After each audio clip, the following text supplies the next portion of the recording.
Meus queridos, a paz do Senhor para todos. Eu quero ser grato a Deus pelo privilégio de poder estar na última Santa Ceia do ano aqui no campo eclesiástico de Coruripe. Bondade do pastor Jairo nos permitir para trazermos a palavra do Senhor nesta noite. Agradecer a Deus a vida do pastor Jairo, sua esposa, a irmã Miriam, sua filha Miriam Mical, que estiveram conosco ontem lá. Ela louvou à noite ontem. Depois nós nos confraternizamos e o pastor Jairo nos pediu carinhosamente para que nós pudéssemos estar aqui nesta última Santa Ceia. Para mim, pastor, é uma satisfação, uma alegria de estar presente nesta noite. Eu estou um pouco disfônico, mas dá para sair alguma coisa. Eu só fico constrangido quando estou de pé ao lado do pastor Jairo. Parece um anãozinho, né? Então, a gente se constrange com isso. Deus possa abençoar. Agradecer a Deus a vida do Valdério, do cantor, e do Dário, que é um cicerone que nós temos. Deus abençoe poderosamente Dário e ao Valdério. Amém? E aos obreiros e essa amada igreja. Lucas, capítulo 22.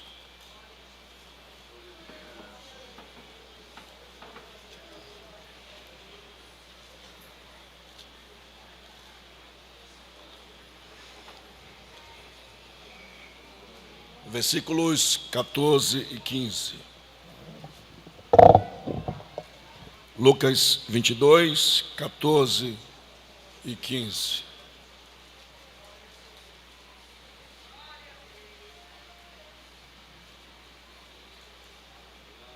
E chegada a hora, pôs-se à mesa, e com ele os 12 apóstolos. E disse-lhes: desejei muito comer convosco esta Páscoa antes que padeça. Todo culto de Santa Ceia, irmãos, nós rememoramos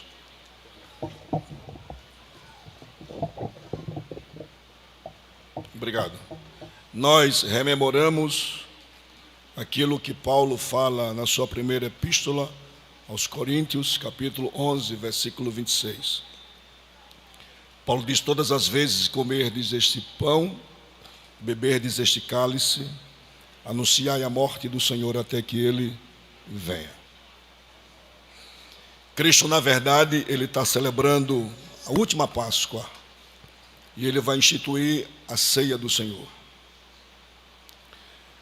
Quando nós recordamos a Bíblia, nós vamos ver quando o povo estava no Egito e quando Deus levanta Moisés para ser o libertador do povo. Deus precisa trabalhar algumas coisas para que o povo possa perceber que Ele é Deus. Assim como nossas vidas, Deus precisa fazer alguma coisa para mostrar que Ele é Deus. Não para provar que Ele é, mas para que nós percebamos que Ele é Deus. Nós somos seres sensíveis e nós precisamos de sinais de Deus em nossa vida para que Deus possa se revelar de uma maneira plena e satisfatória. É a nossa fé. O pastor Jairo já profetizou nesta noite que o ano de 2026 será um ano muito bom. E a igreja da glória, porque crer nisso aí. Então, nós precisamos de sinais de Deus em nossas vidas, para que a gente possa caminhar. Porque nós somos humanos, somos frágeis, limitados, e Deus precisa nos mostrar os seus sinais. E o povo passou 400 anos de um cativeiro terrível no Egito. Deus levanta Moisés, e Deus dá a Moisés uma pequena vara para que ele possa guiar o povo. Eu conversei ontem com o pastor Orisvaldo, o pastor Jairo, que a vara é um sinal visível de uma graça invisível. E Deus vai usar uma coisa natural que já existia na época, que era justamente usar a vara como sinal de coisas miraculosas, aquilo que eles chamavam antigamente de rabidomancia, é pegar uma varinha mágica e fazer sinais. O que é que Deus faz? Deus vai confundir as coisas. Deus pega uma coisa que é natural e vai transformá-la em algo sobrenatural. Aí Deus pega uma vara e dá para Moisés. E Deus disse que Moisés, com aquela vara que ele deu para ele, iria fazer coisas portentosas. E nós nos lembramos que a primeira praga do Egito é as águas que se transformaram em sangue. É um sinal de Deus, um milagre grandioso. Todas as águas, desde as águas do Nilo até as águas dos potes das mulheres que guardavam em casa. É Deus trabalhando. Deus manda 9 pragas. Na última praga é a praga da morte. Capítulo 11 de Êxodo, Deus disse para Moisés: eu vou descer e vou ferir todos os primogênitos do Egito, desde os animais até aquele que se assenta no trono de Faraó, desde a mulher que está atrás da mor, aqueles que estão no campo, e haverá choro, pranto e muitas tristeza no Egito. E Deus cumpre, capítulo 12 de Êxodo. Deus agora vai usar sangue para instituir. Antes foi um sinal, agora é um sangue de libertação. Deus chama Moisés no primeiro mês do ano, o mês de Nisan, e Deus dá ordens expressas a Moisés. Deus disse: no dia 14, dia 10 desse mês, vocês vão pegar um cordeiro ou um cabrito e vão trazê-lo para suas casas, até o 14º dia do mês. No 10º dia 4º do mês, vocês vão pegar uma bacia, vão pegar o cordeiro, vão imolar o cordeiro, vão colocar o sangue na bacia, vão pregar isopo e vão aspergir as ombreiras e a verga das portas. Por quê? Porque quando eu passar e ver o sangue, passarei por cima. Este é o sinal que Deus vai dar como livramento no Egito. O interessante é que Deus disse para Moisés: e vocês não vão comê-lo nem cru e nem cozido. Vocês vão comer ele assado. E vão comer tudo. Vocês comem a cabeça, vocês vão comer as patas do cordeiro e vocês vão comer a fressura do cordeiro. A fressura são as vísceras internas, pulmão, coração, fígado. Tudo isso tem um significado. A cabeça é o centro intelectivo nosso. A nossa salvação começa na nossa mente. E é Paulo que diz aos Romanos: rogo, pois, irmãos, que apresentei os vossos corpos como sacrifício vivo diante de Deus. A nossa salvação também é no nosso intelecto. Tem muita gente que foi salvo, mas não salvou o intelecto. Mas nesta noite, o nosso intelecto, a nossa razão é voltada para Ele. Por isso que nós professamos e dizemos que Ele é grande, fiel, poderoso. E quem concorda, levanta as mãos e diz amém. As patas, irmãos, é para simbolizar aonde nós devemos ir e pisar, irmãos. O nosso pé é coisa santa. Quando nós saímos de nossa casa para vir para a casa de Deus, o nosso culto começa em casa, não começa aqui, irmão. O meu culto começou às 16 horas. Eu disse para minha esposa: eu vou preparar minha roupa, engaixar meu sapato, vou pegar minha Bíblia, 17 horas eu saio para Santa Ceia em Cururipe. Eu não comecei Santa Ceia aqui não, eu já vim disposto a ouvir Deus falar e ceiar, porque Deus é grande e fiel em nossa vida. E Deus disse: vocês vão comer a fressura. Irmãos, tudo aquilo que nós temos de Deus é algo interior, irmãos. Não adianta a aparência exterior. O que conta para Deus é a nossa interioridade, aquilo que está no nosso coração. Quando Samuel foi ungir, e ele olhou Eliabe e disse: aí está o homem para ser o rei de Israel. Deus disse: Samuel, não atentes para a aparência, porque o homem vê a aparência, mas eu que sou Deus, eu olho para dentro do coração. A fressura, os órgãos internos. Glórias a Jesus. Agora escutem-me, Deus disse: vocês vão comê-lo assado e vão comer tudo, não deixa nada para o dia seguinte. Se a família é pequena, vocês têm que trazer o vizinho e estar junto com vocês comendo. Eu aprendo muita coisa aqui, irmãos. Santa Ceia é lugar de comunhão. Eu não posso ceiar com mágoa do outro no coração, glórias a Jesus. Eu dirigi uma igreja, pastor, que tinha um diácono que era parente do outro, e ele não podia estar junto porque eles tinham rixas em casa. Mas nesta noite, o sangue de Jesus Cristo, ele quebra toda barreira. Nós estamos aqui porque lavados fomos com o sangue do Cordeiro. Glória a Jesus. Deus continua dando ordem para Moisés. Ele disse: vocês vão comê-lo com ervas amargas. A Bíblia não fala das ervas amargas, mas o Talmud babilônico vai dizer quais são as ervas amargas: mastruço, chicória, dente de leão e alface. Por que Deus faz isso, irmão? Porque todas as vezes que a Santa Ceia, que a Páscoa é celebrada, eles têm que se lembrar das agruras que eles sofreram no Egito. Por isso que nós não queremos voltar para o mundo mais. Por quê? Porque quando alguém pensar em voltar para o mundo, ele lembra que o mundo é opressor, que o mundo mata, que o mundo humilha, e a melhor coisa que nós temos está dentro da casa de Deus, dizendo que Ele é bom, fiel, poderoso e que trabalha em nossa vida. Glórias a Jesus. Aí Deus disse: vocês vão comer com os lombos cingidos, sapato nos pés, cajado na mão. Esta é a vossa Páscoa. Levítico capítulo 23, Deus instituiu as festas sagradas do Senhor. 77 dias de festas. E entre elas está a Páscoa, Pentecostes e Tabernáculo, chamada Festa dos Peregrinos. Todo peregrino tinha obrigatoriamente de ir para Israel, quando depois do cativeiro, para celebrar a Páscoa, Pentecostes e Tabernáculo. E agora anos se passam, Jesus agora vai celebrar, irmãos, a última Páscoa. Por quê? Porque daqui por diante, o Cordeiro Pascal é Ele, glórias a Jesus. Lucas vai trazer algumas coisas que os outros não trazem, irmãos. Lucas. Os irmãos sabem que Lucas não conviveu no colégio apostólico de Jesus, não conviveu.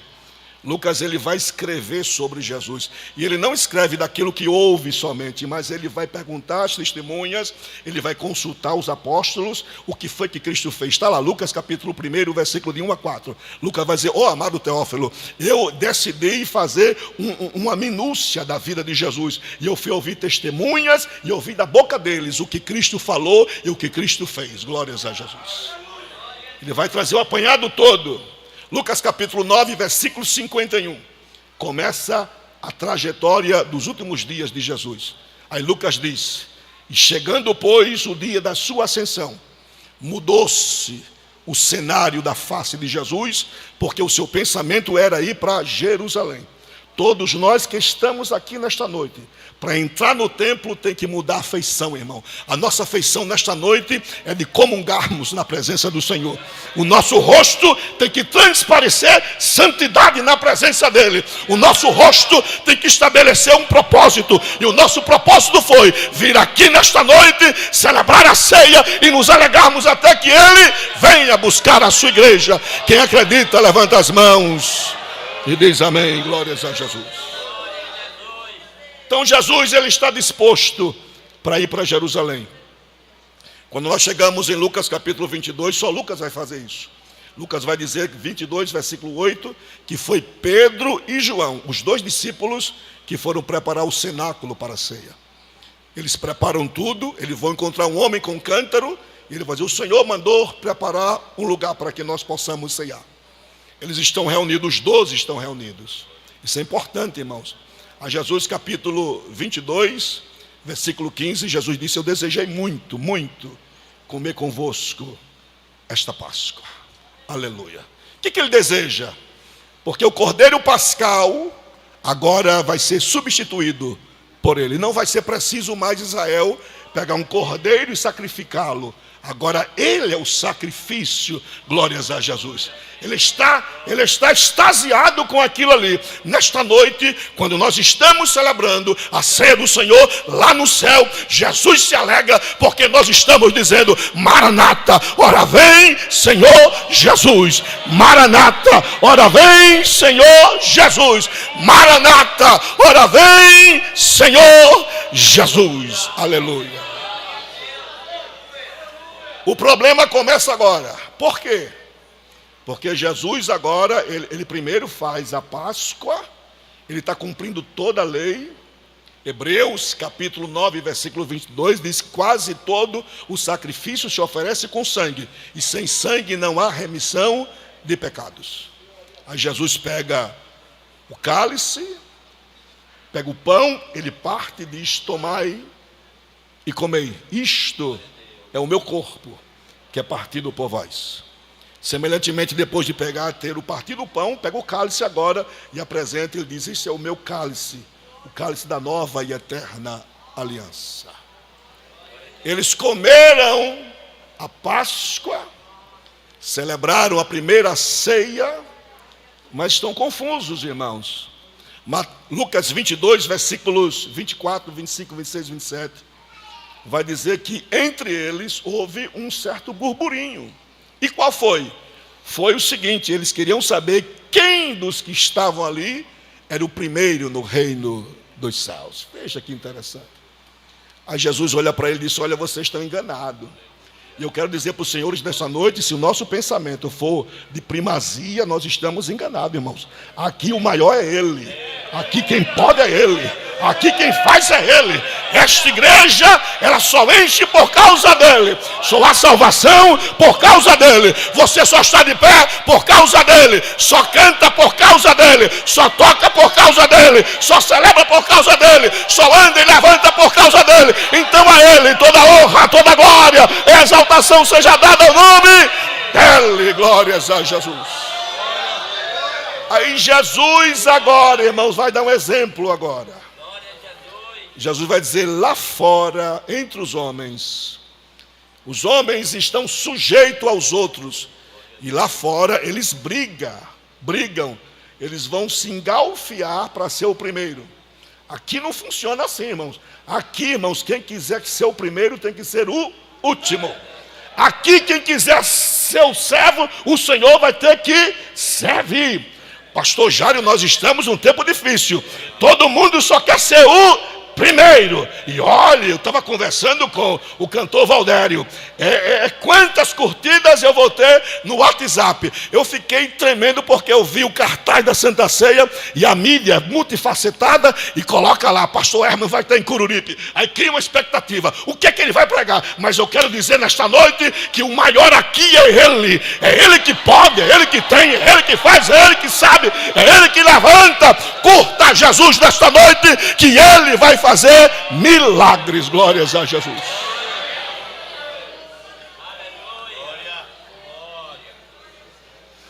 Interessante que só João, capítulo 13 do Evangelho, versículos 4 e 5, Jesus vai dar um exemplo que talvez nós aqui, obreiros, não daríamos isso aí. Jesus vai pegar uma toalha, veja bem, ele vai se cingir, pegar a toalha, vai pegar uma bacia, colocar água, ele vai se agachar e vai lavar os pés de quem? Olha, se o pastor Jair fizesse hoje aqui, tinha obreiro que ia sair daqui virado. O pastor Jair está ficando louco fazendo um negócio desse. Mas Jesus disse assim: quem é maior? Veja aqui, Jesus é singelo, irmãos. Lá em Cântico dos Cânticos, capítulo 5, versículo 10, na a versão Almeida, revista e corrigida, ele diz lá: ele é o nosso Cândido rubicundo. Ele é terno, ele é suave, ele é humilde, ele é educado, ele é poderoso, ele é tremendo, ele é grande, ele é excelso, ele é maior do que Abraão, maior do que Jacó, é maior do que você, ele é maior do que a promessa, de que é chamada, ele é maior. Glórias a Jesus. Aí Pedro ele disse: Senhor, o Senhor não pode fazer. Jesus disse: eu tenho que fazer, porque eu tenho que lavar vocês todos. Veja como são as coisas. Lucas agora, irmãos, ele vai dar uma coisa interessante. Mateus e Marcos vai dizer que depois que eles ceiam, eles vão cantar o hino. E que hino é esse? A Bíblia não diz. Mas a tradição rabínica, o Talmud, vai dizer: pastor Jair, o senhor sabe disso? Eu estou sendo somente enfático. Do Salmo 103 ao Salmo 118 é chamado do pequeno Halel, o pequeno cântico de louvor a Deus. E eles cantam não somente um hino, mas eles cantaram muito. Jesus sabia, eu falei a princípio, Lucas capítulo 9, 51, que Jesus sabia que ele ia ser entregue. Mas ele canta. Por quê? Porque quem está com Deus, irmãos, é um hino que diz que canta nas tribulações. A nossa vida é diferente, irmãos. Pode apertar, pode ter sofrimento, mas nós sempre levantaremos a mão e vamos dizer que Jesus é grande, que Jesus é fiel em nossa vida, que Ele opera maravilhas, glórias a Jesus. Eles cantam, e a Bíblia diz que depois que cantam, eles vão sair de Jerusalém e vai para o Monte das Oliveiras, e para ir para o Monte das Oliveiras, eles vão ter que passar pelo Vale de Cedron. Escute-me o que eu vou dizer a você nesta noite, todos nós, um dia passaremos pelo Vale de Cedron. Cedron significa escuro, tenebroso. Jesus passa pelo Vale de Cedron e ele caminha 2.000 côvados, quase 1 quilômetro, e vai para o Monte das Oliveiras. E no Monte das Oliveiras, Jesus vai orar a Deus. Ele chama seus discípulos para orar e eles não aguentam orar nenhuma hora. Aí Jesus ora intensamente, em agonia. Jesus sabe que a hora está se aproximando. A coisa é terrível. Irmãos, contar um testemunho é uma coisa, vivê-lo é outra, irmãos. Aleluia. É muito bom contar a bênção, mas o processo é difícil demais. Aí Jesus entra em agonia, Lucas capítulo 22, versículo 23. Aí Deus manda um anjo para confortar a Jesus. Todos nós sabemos que depois de uma noite escura, Deus sempre manda um anjo para nos confortar. Glórias a Jesus. Lucas 22, 44 diz que Jesus estava numa agonia tão grande que ele colocou suor de sangue. E Lucas diz que foi grandes gotas de sangue. Aleluia. Jesus está sofrendo demais, irmãos. Jesus está em agonia, porque ele vai cumprir na íntegra aquilo que João falou no capítulo 1, versículo 29. Quando João está batizando no Jordão, Jesus se aproxima e João dá um grito: eis o Cordeiro de Deus que tira o pecado do mundo. Glórias a Jesus.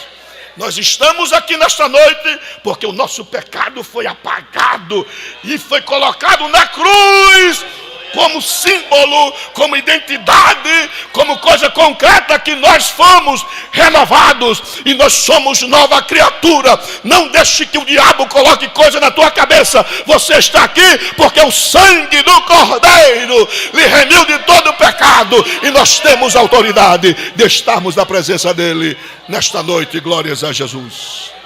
Aí Jesus... E Lucas é tremendo, irmãos. Lucas capítulo 22, versículo 61. Só Lucas diz isso. Vai dizer que quando Pedro nega Jesus, a Bíblia diz: e Jesus, virando o seu olhar, fitou justamente no olhar de Pedro. E Pedro lembrou-se daquilo que Jesus falou para ele. Que coisa interessante. Nós que estamos aqui nesta noite, nós não podemos fugir do olhar de Jesus. Não tem como. Ele vê por dentro e vê por fora. Ele vê o profundo e vê o escondido. Jesus, irmãos, ele é pego, é levado a julgamento, é julgado, condenado, crucificado, desce à sepultura. Glórias a Jesus. Todo mundo pensou que ele estava acabado.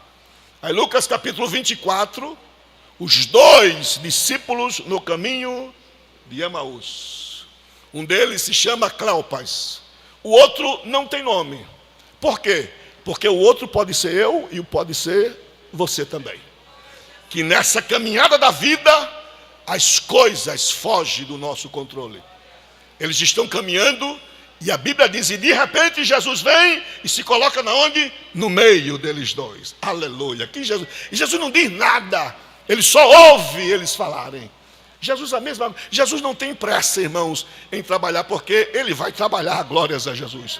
Jesus não fica afobado para fazer milagre. Por quê? Porque ele vai fazer um milagre, ou hoje, amanhã ou depois, mas o milagre vai acontecer. Deixa eu fazer como os pregadores, pastor Jairo. Olhe para o seu irmão e diga para ele nesta noite: o milagre vai acontecer. Glórias a Jesus.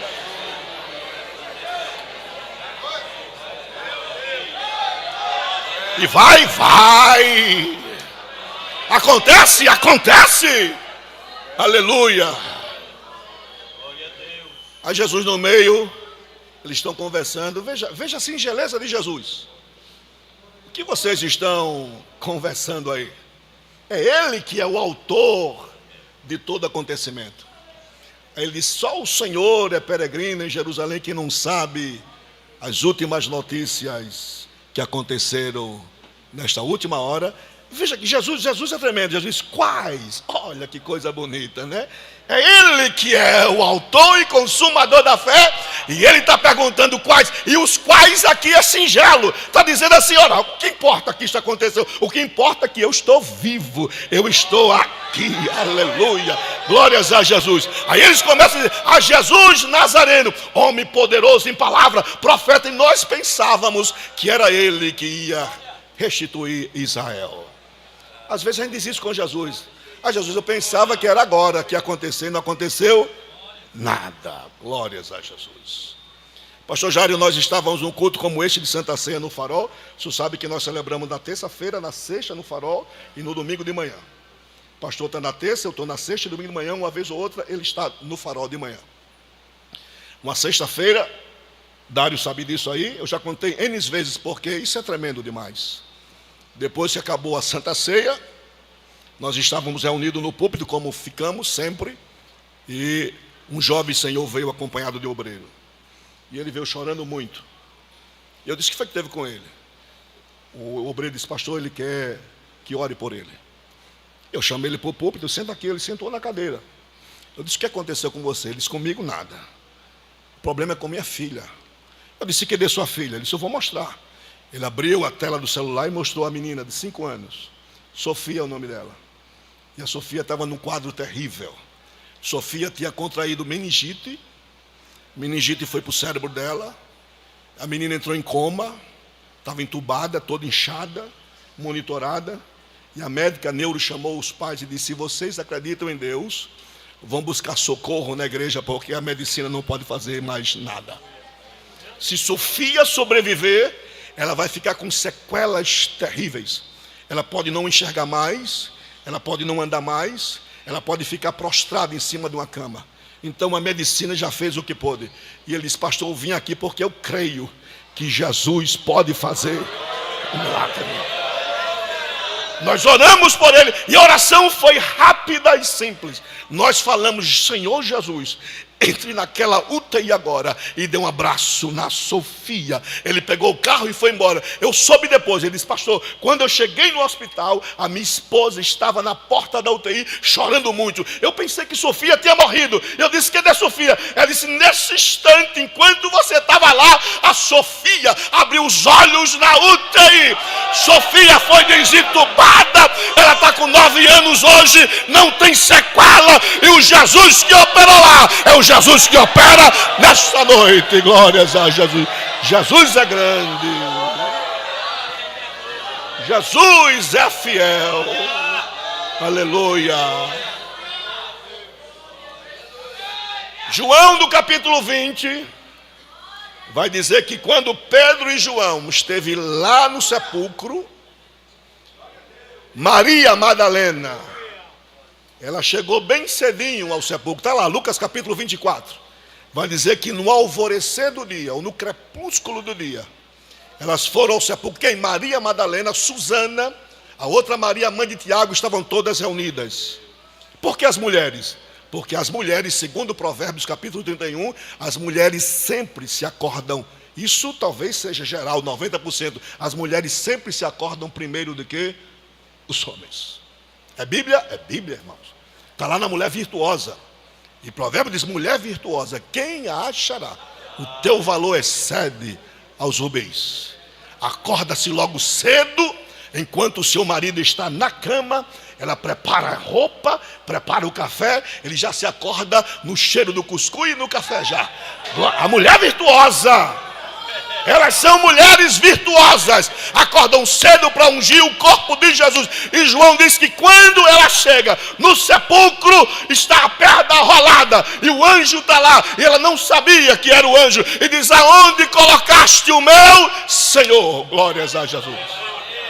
Aí Jesus, que é cândido, que é terno, que é suave. Ele vem tacitamente, bem devagar. Aí ela pensa que ele é o jardineiro e diz para ele: aonde colocaste o corpo do meu Senhor? Aí Jesus diz: Maria. Aí queima lá dentro. Irmão, Jesus nesta noite tem que queimar lá dentro. Ele está aqui. A oportunidade do milagre está aberta. A resposta, a satisfação está de pé na tua frente. Tão somente levanta as mãos e glorifique o nome do Senhor. Aí Maria diz: Raboni. É interessante isso aí. Segundo o dicionário de James, ele vai dizer que existiam 3 graus de honra, pastor Jairo. Existia o Rabi, que é o mestre. Quem é o Rabi? O Rabi é aquele que se assenta com seus discípulos, ensina, acabou a aula, todo mundo vai para casa. Mas tem o Rabi. O Rabi é aquele, como acontece na escola bíblica dominical, ele ensina e depois alguns alunos vêm tirar dúvidas sobre isso, sobre aquilo e sobre outra coisa. Mas tem o Raboni. O Raboni, ele não só é mestre, mas ele é amigo, ele é companheiro, ele é confidencial. Ele dá aula na sinagoga e quando alguém está doente em casa, ele vai visitar em casa. Ele vai saber qual é o problema, ele vai saber o que está acontecendo.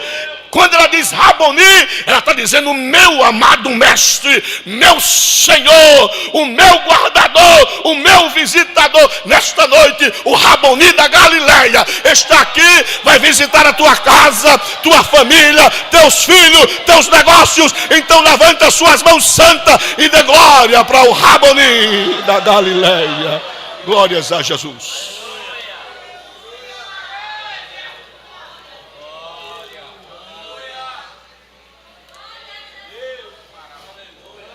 Jesus tinha mandado: se Maria vá para Galileia, avisa a Pedro que eu vou ao encontro dele. A João disse: ao cair da tarde daquele dia, estavam todos reunidos, de portas fechadas, com medo dos judeus.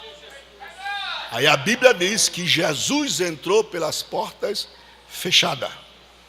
Chegou no meio deles, olhou para todo mundo e diz: paz seja convosco. Aleluia. A mesma voz suave, doce, terna, ela ecoa em nosso coração: paz seja convosco. Se tranquilize, creia, espere mais um pouquinho, aguarde. Tenha paciência. O Senhor que te ama e que te trouxe até aqui nesta noite está dizendo para você: ainda um pouquinho de tempo, e o que há de vir virá, não tardará. Ele é grande, ele é fiel, ele é poderoso, ele trabalha. Pode se passar anos e dias e horas, mas a promessa de Deus ainda está de pé. Paz seja convosco. Descanse, porque o Deus que criou todas as coisas te diz nesta noite: tanto tempo, tanta espera, mas a promessa virá, não tardará. Assim diz o Senhor nesta noite. Glórias a Jesus.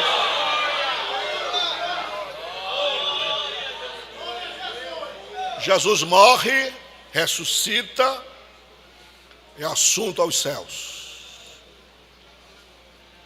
Capítulo 9 de Atos, há uma conversão impactante, a conversão de Saulo de Tarso. Saulo, ou Paulo, ele vai transformar-se no bandeirante do Evangelho. Vai ser o maior pregador do Evangelho. Ninguém se comparou a Paulo.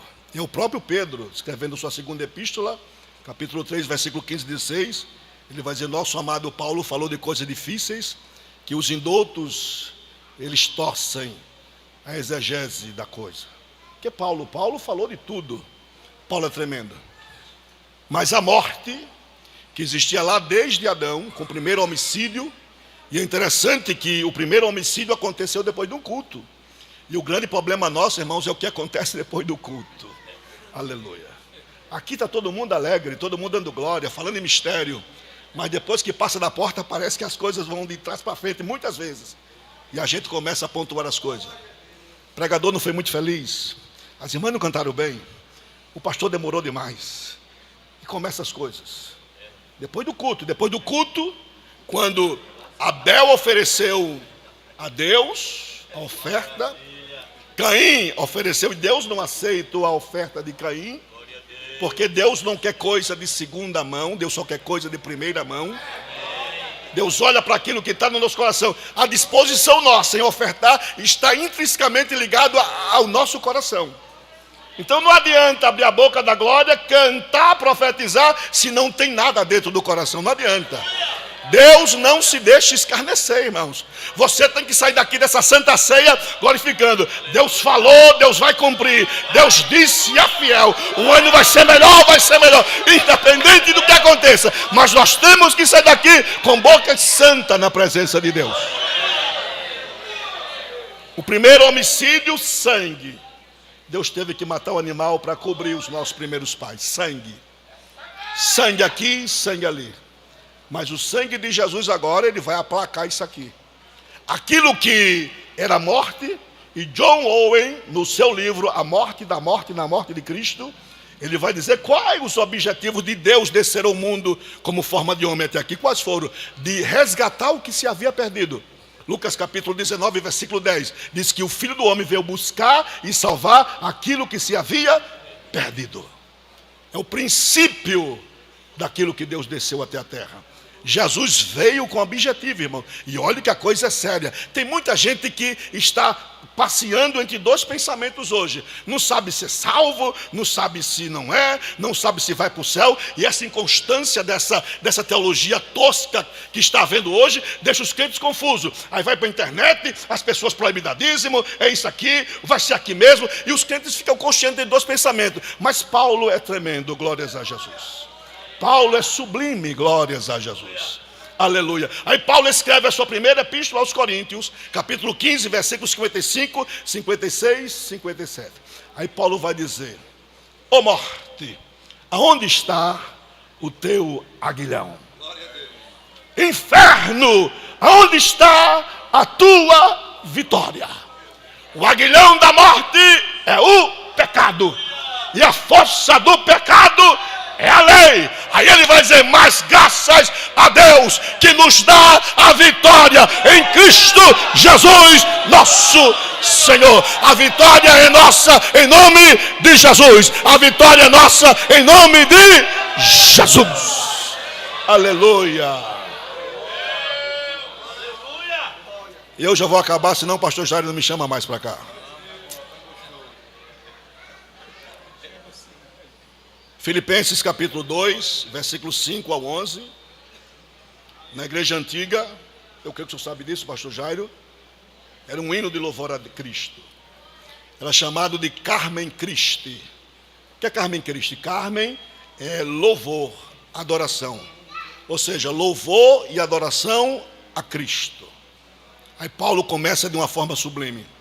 Paulo vai dizer: de sorte que haja em vós o mesmo sentimento que houve em Cristo Jesus, que sendo na forma de Deus, não usurpa ser igual a Deus, mas humilhou-se a si mesmo. E ele se humilhou como? Sendo servo. E como sendo servo, ele desceu, porque ele é servo. E ele se torna homem como nós. E Paulo usa uma expressão forte, sarkis, homem integral. E como homem, ele é obediente até a morte de cruz. E Paulo vai dizer que ele morreu, desceu à sepultura, mas ao terceiro dia, ele ressuscitou. E Deus lhe deu um nome, que é sobre todo o nome, para que ao nome de Jesus Cristo se dobre todo o joelho, no céu, na terra e no inferno. Então levanta as suas mãos e dê glória para Ele. Glórias a Jesus.